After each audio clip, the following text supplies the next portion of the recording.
All right. Hey guys, we're over here at the Mazius Woodruff Center of Forsyth Technical Community College. We're part of the aviation program here, and today we're doing a video all about balancing control surfaces. So for today's purpose, we went ahead and picked a elevator from a Cessna 152. Whatever control surface you're using for your plane is totally fine. We're just going to go through the procedure, the general practices for actually balancing it. So let me go ahead and introduce you guys to some of the equipment we're going to be using today. We have three parts to our mandrel. This is kind of like a bar that helps us level it out. So you have this part and then your two end pieces that you're going to sit it on to kind of level everything out. And we'll show you how that's done here in a little bit. You have some tape. We go ahead and use that so we don't actually mark on the control surface of the plane. Use some string here to help us find a center point. We got some Allen keys. You can use a digital or a regular level, whatever you feel like.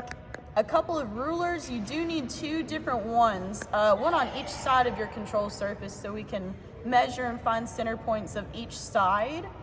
Something to counterbalance your mandrel here, and then just something to mark and write with. All right, so now that we got all of our pieces laid out, let's get to it.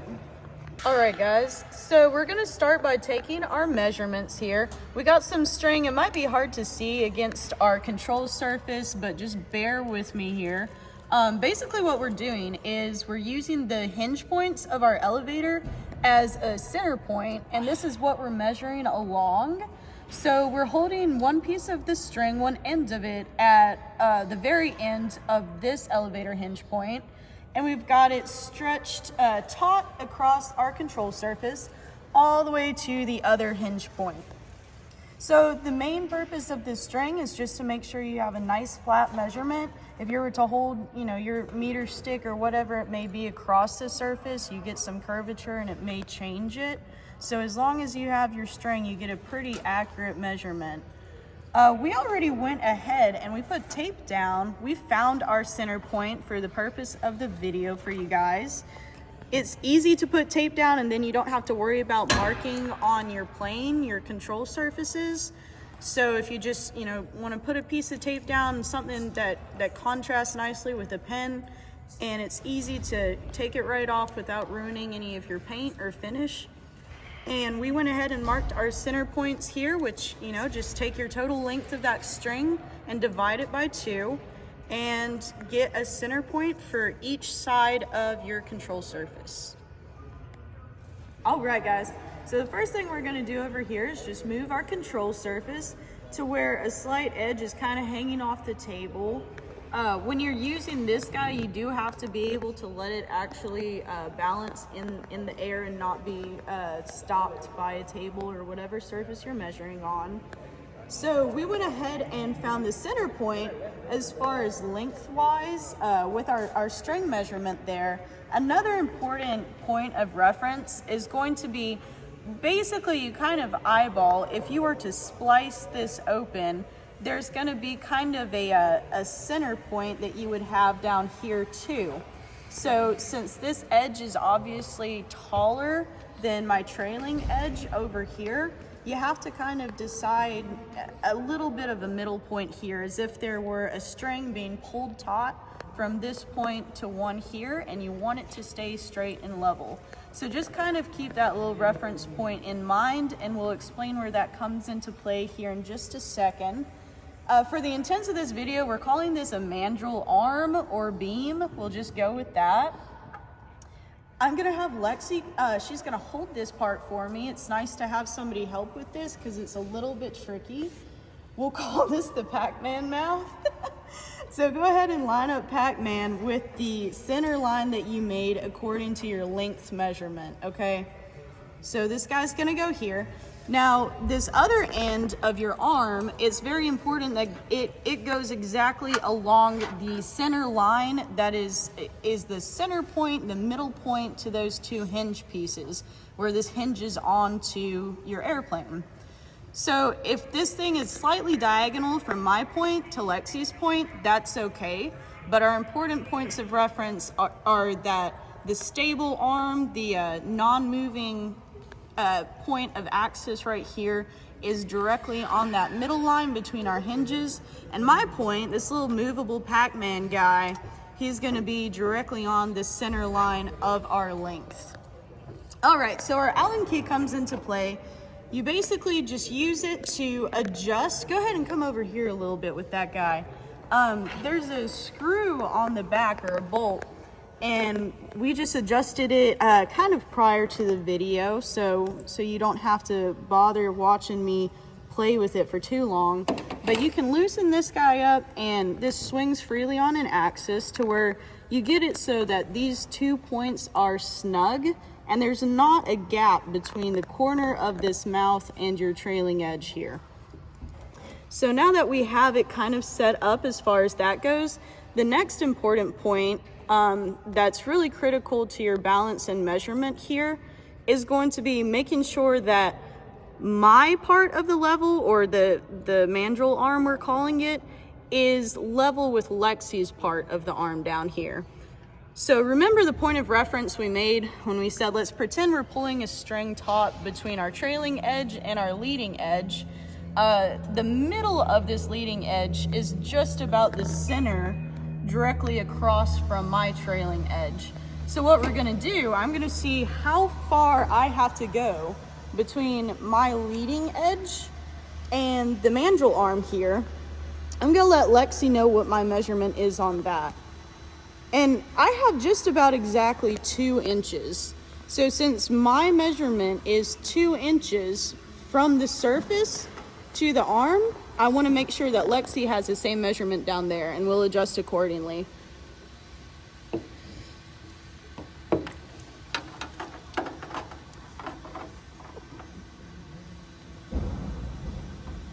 I also have about 2 inches. Perfect. So when we've both established that we have 2 inches from basically the surface of your movable Pac-Man mouse, we're calling it, to your arm, that's how we know that this thing is basically level, and we're ready to move on to the next step. All right, guys, so real fast, just to explain something. That line we were talking about between the 2 middle points that runs directly through your control surface, as if you spliced it open, we wanted to make sure we go ahead and call that what it is. So it's the chord line. That's what you're looking for when you want your surface to be the same amount between the arm and the actual surface, or the chord line where it exits through, you know, an imaginary line exits through the other side of your control surface. All right, guys, so the next part is going to be balancing your arm or beam. It's really important when you do this part of it. Once you've decided where this part of the arm needs to be, according to your control surface, make sure it's snug on the beam. We went ahead and tightened it down.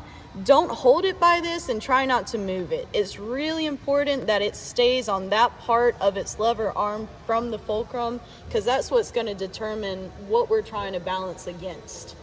So if you come on down to this part of the arm, there's a little hole here. It's meant for a bolt.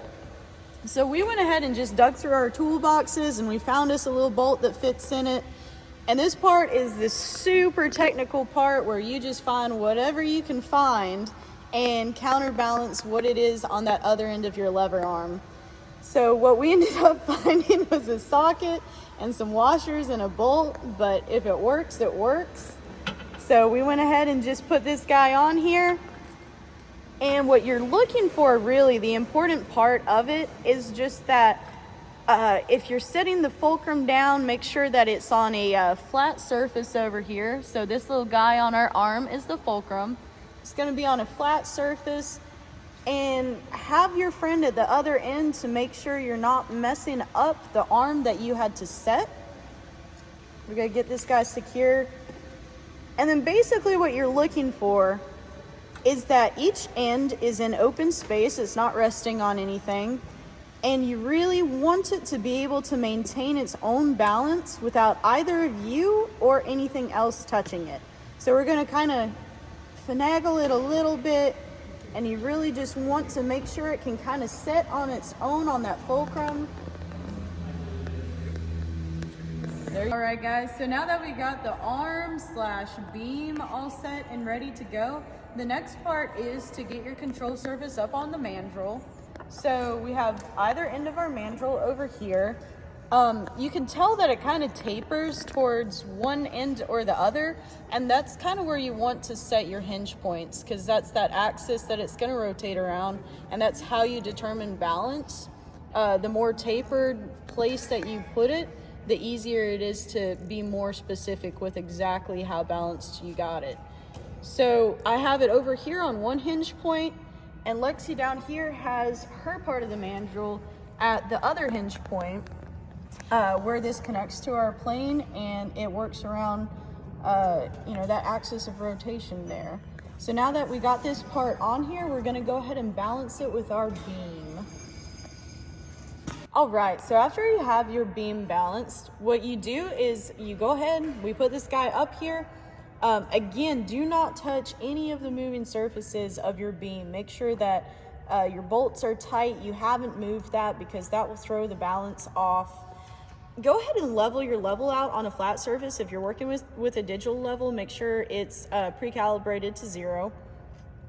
And then we're going to go ahead and line everything back up with the same reference points we've already used.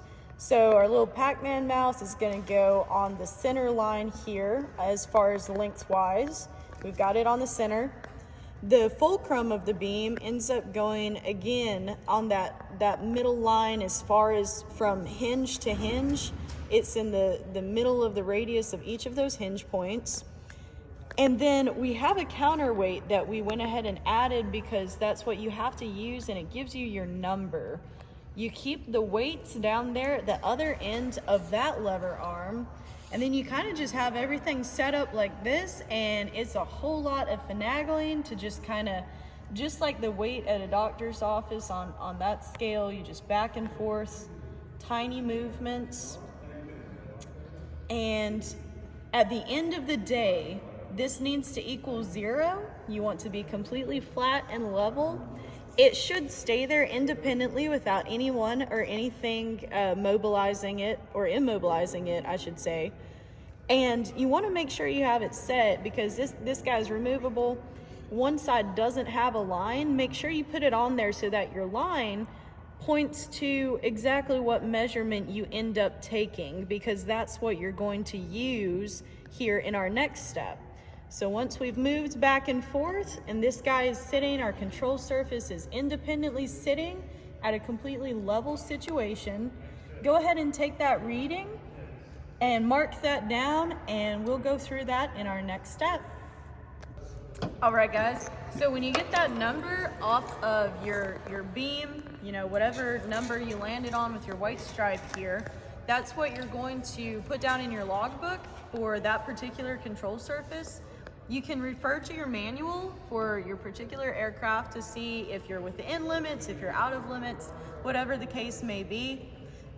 Closing steps, really just remove whatever you ended up putting on there, clean your surface, inspect for damage, make sure you didn't leave any nicks or scrapes when you were doing this process, and then really just return the control surface back to the aircraft, put everything back together, and you're good to go.